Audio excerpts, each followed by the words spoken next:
Well, now we face a new kind of threat in the Middle East, centering on the Iranian regime and its possession or soon-to-be possession of nuclear weapons. Is this a problem that, for which regime change is the answer, or does this require a more straightforward military response to counter this threat? Well, first of all, regime change is uncertain. It's uncertain whether you could affect it or not.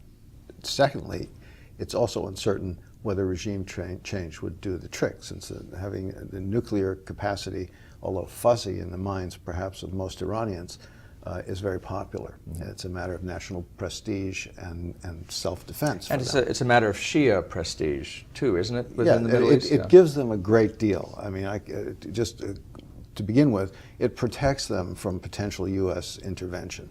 They are surrounded by nuclear states or forces. Pakistan to the east, Russia to the north, the United States in the Gulf, Israel to the west, and Iraq was at one point trying to get nuclear weapons, so that Iran said quite logically, rationally, well, we need them too. And if they had them, they could absolutely rule out American military intervention in Iran, which is almost impossible anyway, because they have 75 million people and the terrain is such that we just couldn't do it. And they should know that, but they don't necessarily know that. Also, they can then lead the Islamic world if they had nuclear weapons. They might wipe out Israel with a lucky shot. In fact, Rafsanjani said one shot is all we need, and he's the moderate. And they could separate. What do you know about the reliability of the Iron Dome anti-missile system? Is that is that a serious obstacle? Sure, but you can't take a chance. I mean, if it didn't work, then that's the end. Right. That bears upon our anti-missile efforts, which perhaps we can discuss later. But getting back to they could separate Europe from American interests in the Middle East by threatening Europe, and they could even threaten us because, as I've written in the CRB, they have the capacity actually to deliver a nuclear weapon upon the United States should they have one. And inexpert experts say that they don't, but they do, because they can sea launch. And the United States and Russia have both had... That means from a ship off the coast of the United States, a merchant freighter or something? That's right. There are two ways you can do it. The United States and Russia have programs in which we would drop a missile into the water, and the water would serve as the gantry to stabilize it, and it would launch. And we've launched 80 missiles that way. Only in the Reagan administration did that program come to an end. The Russians had two programs like that. The second way is launching actually from a platform. And the Iranians have done that in the Caspian Sea. They've launched from the sea. They can do that. They could have a fighter plane under the belly. And so if you do that, then you only need a short range or intermediate range missile. That's correct. Yeah. A short range missile.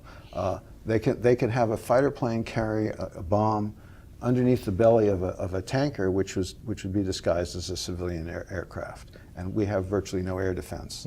So, and even if we had, we might not know, because they could fool us and then make a dash. And then, of course, there's smuggling. I have seen nuclear weapons that weigh 120 pounds to be carried in a backpack. If they have one that weighs 500 pounds, they could carry it in a salesman's case. I mean, thousands of tons of drugs are smuggled into the United States. Certainly a nuclear weapon could be. So they have many reasons to want a nuclear weapon. They have many, and they probably will get them. They are rational in that respect. It serves their interests. If I were an Iranian, I would want a nuclear weapon. But where they are not rational is in their likelihood of using it. In other words, their threshold is different from ours. Ours is different from the Soviet Union, from the Russia's and what was the Soviet Union's, and from China's, and from any. People don't understand that there are different thresholds for nuclear use. What's the variable then? the nature of the regime, the nature of the people, the culture. What are you talking about? The culture and the experience. For instance, in the Soviet Union, they saw nuclear weapons as a kind of artillery, and their doctrine was extremely loose compared to ours in terms of the use of nuclear weapons. Even we, who are having used them, the only power that's ever used them, are very restrained and responsible. I mean, after over half a century with scores of thousands of warheads, we never used them, but we did use them in Japan. In the Korean War, not only MacArthur, but Churchill and Eisenhower discussed at the Bermuda Conference, put on the table nuclear use north of the Yalu against China. So if we could do that, imagine what the Iranians can do, given their apocalyptic culture. What do we do about the problem of their nuclear capacity? And is this a problem that we have to do something about, or is this a problem that Israel, our ally, can be trusted or can be handed to discharge itself? It would be very, very difficult, but possible for Israel to do it. Certainly possible. Risky. Mm-hmm.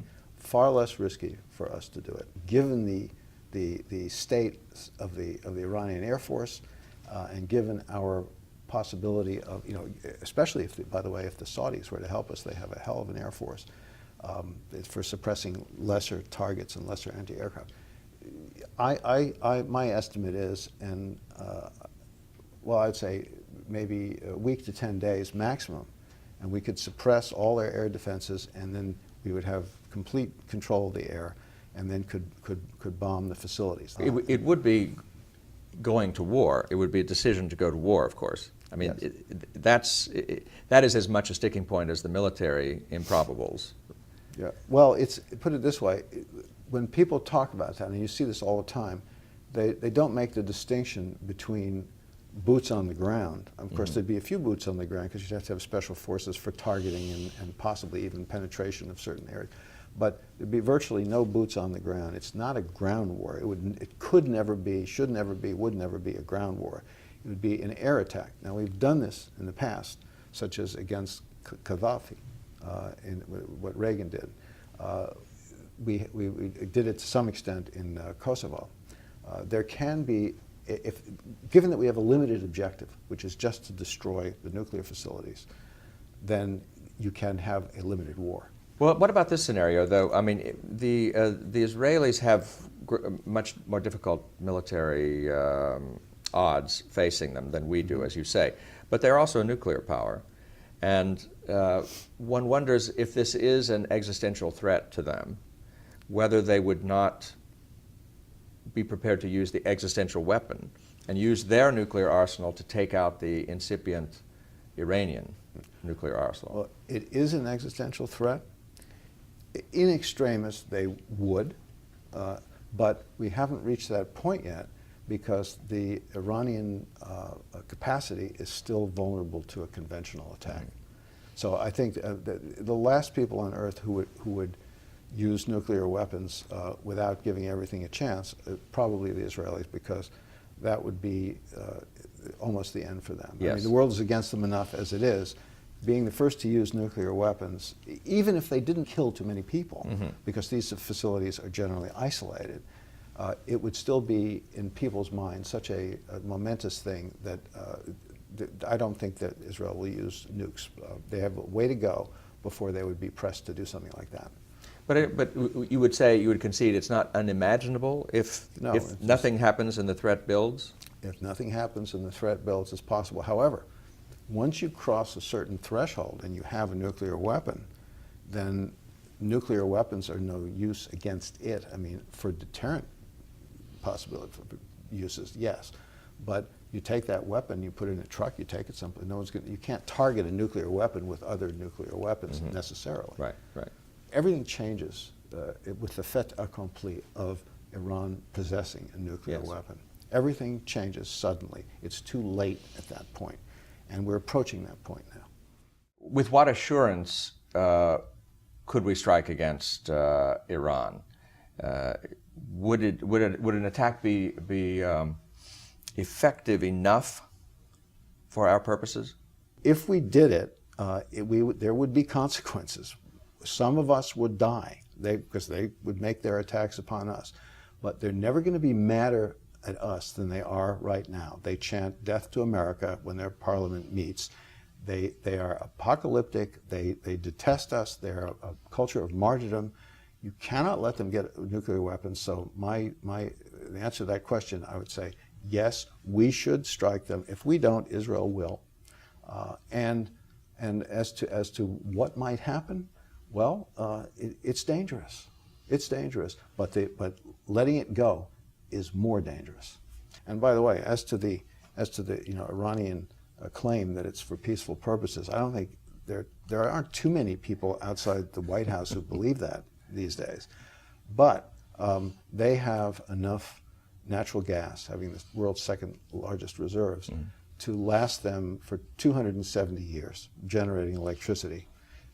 And they export electricity now, and they've been planning on running high-tension lines to Russia to export more. They don't need nuclear power except for prestige and weaponry. And so, would you venture a prediction?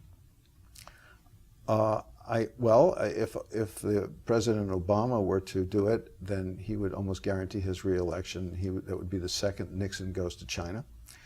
He would agitate his base, who would stay home a lot, but the middle would probably vote for him, unless there were really severe blowback, in which case maybe he wouldn't be. But if I put it this way, if I were he, that's what I would do. I'd take that chance.